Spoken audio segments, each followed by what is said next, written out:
Welcome to the introduction of the Floor Plan Annotation tool. When you get to the Floor Plan Annotation tool, you'll notice that there are four major parts. Initially, there's the map, there's the editor, there's layers, and there's tools. We'll go through each of these to explain how they work and how they can help you to annotate your floor plan. To begin with, let's zoom into our school. We use the zoom control on the left-hand side of the map. Once I've zoomed in, I'm going to select a room. When that room's selected, a dialog appears. The dialog allows us to record attributes about that particular object. So let's change this particular room to a gymnasium. You'll notice that the color immediately changes. This is because the classification has changed. This is now from a classroom to a gymnasium. So let's record a note.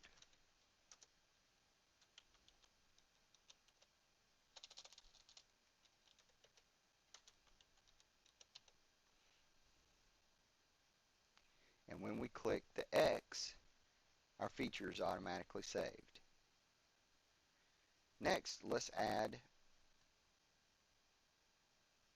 a photo to our floor plan.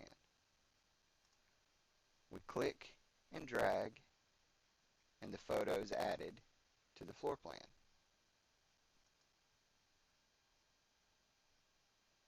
I'm going to go ahead and add an additional floor plan object in the form of a photo, but this one I've dragged on here as a photo, and I decide no, I want this one to be a video. You'll notice immediately the icon changes. Don't forget, whenever you have the dialog up, to scroll down and make sure you see all of the fields available. Also, if you need to delete a feature, delete buttons at the bottom of the dialog.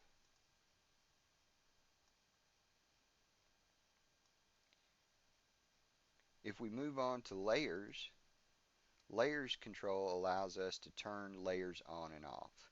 So here we can turn off our cameras.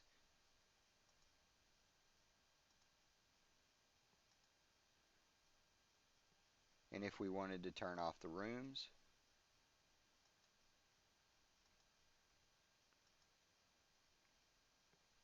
lastly, we have tools. In tools, we have a show XY control. The show XY control allows us to key in a latitude and a longitude and shows us where that coordinate is. This is especially helpful if we have a list of coordinates where we need to identify features. This coordinate is going to take us a long ways off, but it helps to illustrate the point. This concludes the introduction to the floor plan annotation tool.